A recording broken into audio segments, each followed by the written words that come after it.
বিদ্যুতের বিলে সবচেয়ে বেশি কারসাজি হচ্ছে।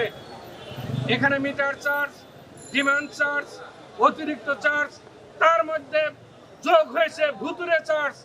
এই চার্জ দিতে দিতে বাংলাদেশের জনগণ নাজেহাল হয়ে পড়ছে। মাত্র 6 মাস অতিবাহিত হয়েছে, এর মধ্যেই অস্বাভাবিক বিদ্যুতের মূল্য বৃদ্ধি, গ্যাসের মূল্য বৃদ্ধি, দ্রব্য মূল্যের ঊর্ধ্বগতি।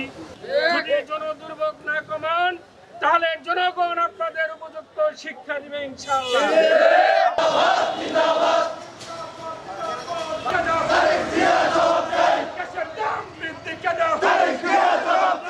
আমরা বাংলাদেশের জনগণের যৌক্তিক দাবি নিয়ে একটি স্মারকলিপি প্রধানমন্ত্রী বরাবর জেলা প্রশাসকের মাধ্যমে প্রেরণ করলাম। আমাদের স্মারকলিপির বিষয়বস্তু ইতিমধ্যে আপনারা অবহিত হয়েছেন। 12ই ফেব্রুয়ারি নির্বাচনের পর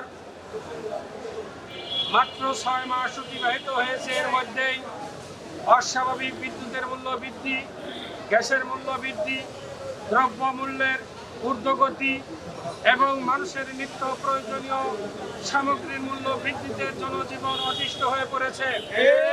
আমরা মনে করি বর্তমান সরকার যদি জনবান্ধব সরকার হয়ে থাকে তাহলে বিদ্যুতের মূল্য, গ্যাসের মূল্য, তেলের মূল্য অনতিবিলম্বে বাতিল করতে হবে, বৃদ্ধিকৃত মূল্য বাতিল করতে হবে।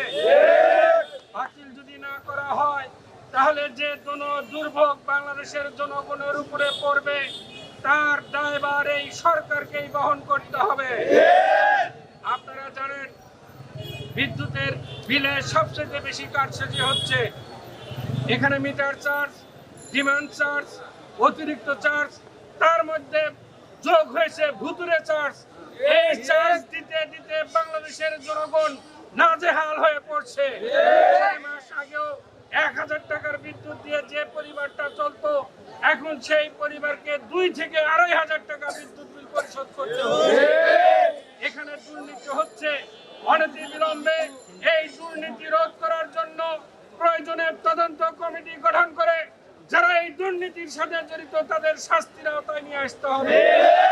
মুসলিমেও কয়েকজন দুর্নীতিবাজের কারণে দেশের জনগণ অতিষ্ঠের মধ্যে থাকবে, দুর্ভোগের মধ্যে থাকবে, এটা আমরা চাই না।